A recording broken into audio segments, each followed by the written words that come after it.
Deux mots sur le cas avant d'échanger sur ce qu'il signifie, ou ce qu'il pourrait signifier. Donc c'est un cas qui vous a posé problème, semble-t-il, en tout cas dont l'interprétation des résultats de l'enquête nous pose problème. Je ne vais pas le relire, hein, vous avez eu le temps peut-être de le parcourir ou de le faire maintenant.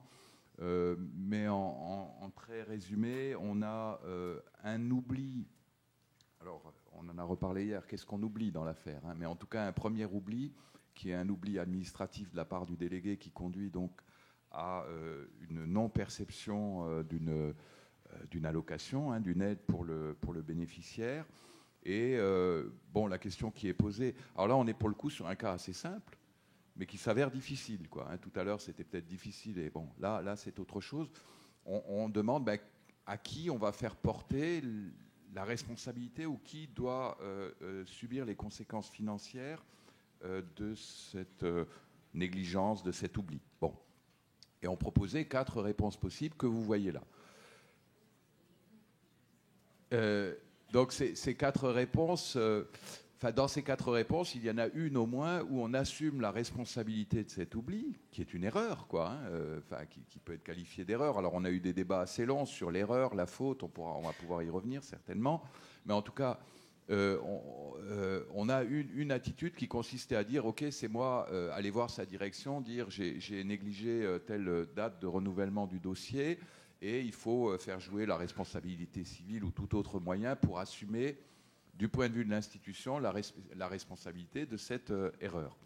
Et d'autres options qui consistaient, soit en prélevant sur l'épargne, soit par d'autres méthodes, à imputer les conséquences financières de la situation initiale, ou à l'usager, ou à la collectivité. Bon. Alors, cette situation a été considérée par l'ensemble des répondants comme la plus importante. On l'a vu tout à l'heure, je ne sais pas si vous avez eu le temps de le voir dans la cartographie. Donc, la plus importante. Pas la plus fréquente, bien évidemment, mais la plus importante. Donc, message, c'est une situation qui interpelle. Curieusement, là, on est un petit peu dans l'expectative sur le sens. Le poids du normatif, puisque pour ceux qui ont rempli le questionnaire, à chaque fois, on demandait quel est le poids du normatif, hein, du droit ou des recommandations de bonne pratique pour gérer cette situation. Poids relativement faible, alors qu'il nous semblait que il y avait des éléments normatifs assez clairs. Donc, bon. Et puis surtout, c'est une situation qu'on a caractérisée de rouge parce qu'une minorité de délégués ont opté pour la solution qui consiste à assumer la responsabilité de l'oubli. Et donc, bien sûr, réciproquement, une grande majorité de délégués ont proposé des réponses qui consiste à faire subir la conséquence de cet oubli ou à la collectivité, ou même, pour une part assez significative, à l'usager lui-même en prélevant sur son épargne. Bon. Donc il nous a semblé qu'il y avait un message autour de cette situation, c'est pour ça qu'on a voulu la reprendre et la discuter, qui consistait de votre part, je dis, hein, vous, collectif, m'en voudrez pas, même si chacun individuellement a pu répondre autre chose, à dire c'est important, le normatif est faible, c'est-à-dire on ne sait pas trop ce qu'il faut faire, et puis, bien qu'on soit conscient, évidemment, hein, en tout cas, on peut supposer que ceux qui ont répondu voient bien qu'en disant on fait un virement, on prélève sur l'épargne, on fait subir à l'usager la conséquence d'un oubli du côté du service, quoi. Donc il y a un message du type, alors de quel type ? Qu'est-ce qui peut expliquer dans une institution que des professionnels connaissant le droit, les bonnes pratiques, etc., fassent ce type de réponse ? Voilà. Et donc c'est autour de ça qu'on propose d'avoir une réflexion et puis peut-être des échanges. Je rebondis un peu sur ce que vient de nous dire Jean-Jacques Niles par rapport à ce cas qui, c'est vrai, a soulevé beaucoup de discussions, beaucoup de débats. D'autant plus que nous avions autour de ce COPI, de ce groupe de travail, des professionnels qui étaient à la fois des professionnels de terrain, et qui avaient aussi leur point de vue, ils analysaient sous le prisme du professionnel de terrain, mais aussi on avait des responsables de service, des directeurs qui analysaient ce cas-là du point de vue de l'employeur. Et on voudrait peut-être aussi évacuer tout de suite ce problème-là. Je crois qu'au niveau de la problématique que nous souhaitons traiter autour aujourd'hui, ce cas, on va évacuer la problématique de la relation employeur-salarié, puisque ce n'est pas l'objet du débat, ce n'est pas l'objet de l'analyse que nous souhaitons mener à ce niveau-là, puisque bon, l'un n'empêche pas l'autre. Il y a eu une erreur qui a été commise, il y a eu une faute qui a été commise aussi, bon, une faute par négligence, par imprudence, par oubli. On peut aussi trouver d'autres motifs qui peuvent justifier cette faute, justifier mais pas expliquer aussi le comportement. Mais l'un n'empêche pas l'autre. Il y a forcément dans la structure une réponse qui sera de nature disciplinaire. Je ne sais pas de quelle nature. Est-ce que c'est la première fois, c'est la deuxième fois, c'est réitéré? Donc il y aura une réponse disciplinaire. Mais nous, par rapport à la responsabilité institutionnelle, il y avait plusieurs façons de traiter le sujet. On aurait pu rester sur la responsabilité purement juridique. Là, elle est complètement. On a une situation qui est très limpide. On a des textes qui sont très clairs. Je vais prendre par exemple un texte bien précis, l'article 421 du Code civil, qui dit que tous les organes de la mesure judiciaire de protection sont responsables des dommages résultant d'une faute quelconque qu'ils commettent dans l'exercice de leurs fonctions. Là, on y est, c'est en plein dedans. La responsabilité ne fait aucun doute.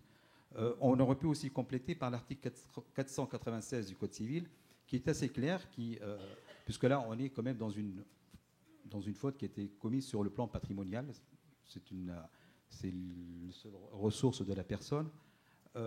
Et l'article 496 qui dispose que le tuteur représente la personne protégée dans les actes nécessaires à la gestion de son patrimoine et il est tenu d'apporter donc une gestion prudente, diligente et avisée. Et là encore, nous avons quand même une gestion qui n'a été ni diligente, ni avisée, pas très prudente et encore moins dans l'intérêt de la personne protégée. Donc c'est pour ça, par rapport à la problématique juridique, pour nous, elle est purgée, elle est claire, elle est nette. L'institution est entièrement responsable. Mais il y a aussi la responsabilité personnelle du salarié et qui sera réglée dans un autre cadre plutôt disciplinaire. Moi, je veux dire, bon, le temps qui est imparti est très strict, comme tout ce que nous avons, tout est contraint. Notre temps aussi est contraint autour de cette table. On va faire des petits focus et quelque chose qui nous semble important, c'est remettre l'institution dans la relation de la mesure de protection. Et ça nous paraît très essentiel. Nous avons d'un côté le professionnel de terrain et de l'autre côté l'institution. Et nous, ce qu'on voudrait faire, c'est un peu créer ce pont, que l'institution est quand même en première ligne. S'il y a un dysfonctionnement, s'il y a une responsabilité qui est recherchée, c'est l'institution qui est quand même la plus exposée. Et la réponse, ce qu'on est bien dans l'éthique, c'est une réponse collective. Donc on sait bien que le problème ne peut pas être réglé individuellement, mais c'est une réponse collective. Et la réponse collective, elle ne peut se faire que dans un cadre de traitement collectif, de prise de conscience et une approche aussi que je qualifierais entre guillemets, mais il ne s'agit pas de déculpabiliser, mais une approche bienveillante, c'est de comprendre pourquoi dans ce cas-là, comme l'a bien dit M. Niles, on a retrouvé quand même des professionnels qui sont avisés, qui sont la plupart qui ont quand même une formation juridique solide, qui savent ce qu'on peut faire, ce qu'on ne peut pas faire, mais comment se fait-il que dans ce cas-là, on ait eu quand même 57% des professionnels? Bon, il faut aussi leur tirer le chapeau, puisque quand même, ils ont été honnêtes, ils ont mis aussi cette réponse-là, ils auraient pu mettre aussi la meilleure réponse possible, qui était attendue par tout le monde, et là on a un happy end qui était parfait. Mais là, c'est peut-être aussi, je ne sais pas si on peut qualifier ça de comment analyser ces 57%, est-ce qu'on est dans une alerte? Est-ce qu'on veut attirer l'attention aussi de la direction sur des risques de dysfonctionnement qui existent, Donc aujourd'hui, je crois qu'on a décidé aussi d'être courageux, de regarder dans le miroir et de dire qu'il y a des possibilités de dérapage. Donc le monde n'est pas parfait. Et la réponse, elle est plutôt dans le collectif et c'est ce qu'on attend de l'institution. C'est vraiment cette bienveillance, cette approche et aussi de donner des outils et d'analyse et d'explication, de mettre des garde-fous, parce que là, c'est une alerte. Comment on fait que ce phénomène-là, que cette erreur-là ne se reproduise pas et qu'on puisse surtout tirer aussi des leçons pour l'avenir. Et là, ce serait le point qui sera traité par Emmanuel. Moi, ce que je voudrais dire surtout aujourd'hui, c'est dans notre démarche, c'est faire preuve de beaucoup d'humilité. Anne-Marie David a dit que la journée aurait pu s'appeler de la pratique professionnelle à l'éthique. On a choisi le défi éthique. Moi, j'aurais envie plutôt de dire l'océan éthique, puisque bon, c'est un des domaines de notre planète qui nous révèle qui a révélé une parcelle très infime de ses richesses, mais auquel on n'a pas tout expliqué. Donc, je crois qu'on va avancer avec beaucoup d'humilité et beaucoup de questionnements. C'est un peu le but de cette première étape, puisqu'on est vraiment qu'à la première étape de cette démarche éthique au sein de la fédération. Je passerai la parole à Emmanuel Biran, qui traitera le problème du point de vue de l'institution et des réponses pratico-pratiques et comment, d'un point de vue plutôt de management. Je ne sais pas si j'ai été clair par rapport à ça. Voilà. Alors, je ne vais pas avoir la prétention de répondre d'un point de vue pratico-pratique, puisqu'effectivement, on est bien dans l'objet de cette journée. Et moi, aujourd'hui, dans mon propos, ça va être de questionner le prisme de la réflexion managériale devant la réponse qui a pu être faite sur cette question de l'oubli. Et je dirais que du point de vue du management, il y a 3 questions qui sont soulevées. Tout d'abord, légitimement, celle de la prise en compte de l'intérêt de l'usager au travers de l'action du professionnel mandataire judiciaire. Comment le professionnel peut se mettre en difficulté en mettant en péril l'intérêt de l'usager dans l'exercice de la mesure. Ce qui se questionne en second lieu, comment et à quel moment le mandataire judiciaire va informer la direction de cet oubli et quels sont et ça interroge les leviers de communication interne qui vont permettre à la direction d'être saisie de l'erreur que constitue cet oubli. Et en conséquence, et c'est la 3e question, quel soutien est apporté par la direction pour éviter du coup que l'institution n'introduise finalement une individualisation de l'erreur, c'est-à-dire qu'en fait qu'il y ait une prise en compte par le collectif de l'erreur pour éviter de la reproduire. Donc quelque part, il s'agit pour nous de pouvoir regarder le processus d'organisation de notre institution, de se poser la question de voilà, il y a quelque chose dans notre système qui n'a pas permis d'éviter l'erreur. Ce qui interroge bien évidemment, encore une fois, voilà, je vais poser beaucoup d'interrogations, mais voilà, ça interroge aussi le contexte, l'environnement, qui, dans le cadre aussi de la relation avec l'usager, introduit un cadre de contraintes et de jugement. Parce que si on regarde notre secteur d'activité, voilà, on évolue dans un cadre judiciaire relativement à l'exercice du mandat. Le contexte légal et réglementaire de notre activité qui s'inscrit aussi dans un autre cadre qui est celui de la loi du 2 janvier 2002, qui met bien l'usager au cœur de notre intervention. Le financement de notre activité, contraint par des restrictions budgétaires. Enfin, le regard de la société, qui est jugeant, voire dévalorisant, face au handicap, face à la vulnérabilité psychique du majeur protégé. Donc voilà, face à ce contexte-là, je dirais que voilà, il est important aujourd'hui que le management puisse poser les bases d'une interrogation globale sur des processus qui participent à la prise de décision au regard des pratiques professionnelles existantes et dans l'idée de pouvoir mettre en place des mécanismes de régulation et de déculpabilisation par rapport à la prise de décision qui devra intervenir en prenant en compte l'intérêt de l'usager. Et du coup, si on change de prisme, voilà, par rapport au regard qui est porté sur l'institution vue comme une fonction aidante et bienveillante, et du coup qui permet de réinterroger les conditions de travail.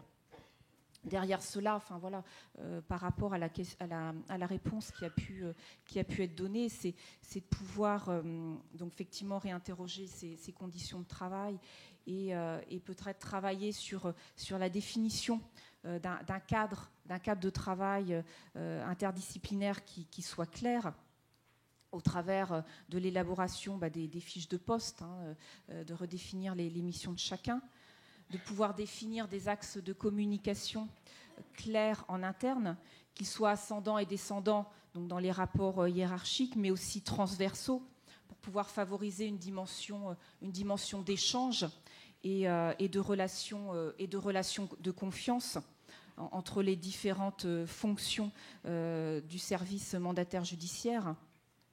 Et puis au travers de cela, et ce qui est aussi dans une dimension d'émergence de réflexion éthique, prendre en compte les résistances. Les résistances, c'est le manque de temps, c'est le climat social qui est mis en tension avec les différentes injonctions paradoxales auxquelles nous sommes soumis dans notre activité, le regard extérieur qui est aussi porté sur l'institution.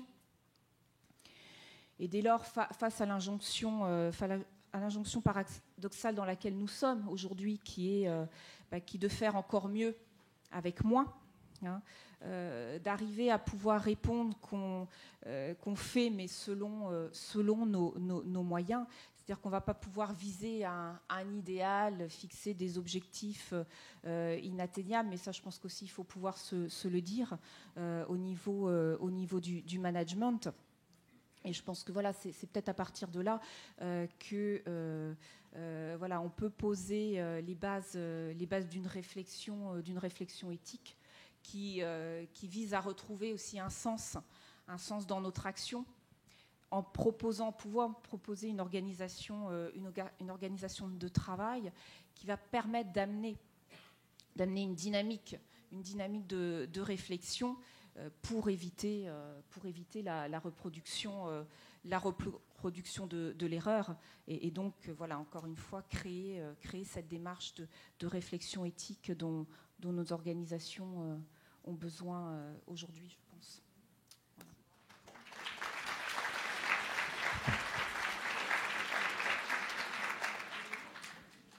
Oui, je voulais ajouter un ou deux mots. Donc, ce qui nous a paru important, c'est de faire, alors d'une part, de dire effectivement que la mise en place d'un espace de réflexion éthique, un travail collectif sur les questions d'éthique, probablement permettrait de prendre en compte ce type de situation, puisque là, ce qui est marquant, c'est que le fait que le délégué masque l'erreur, donc il y a à la fois l'oubli initial et puis l'oubli de la personne protégée, qui fait qu'on passe de quelque chose qui est de l'ordre de l'erreur à quelque chose qui est de l'ordre de la faute. Donc il y a une mise en danger du point de vue juridique du délégué lui-même et de son service.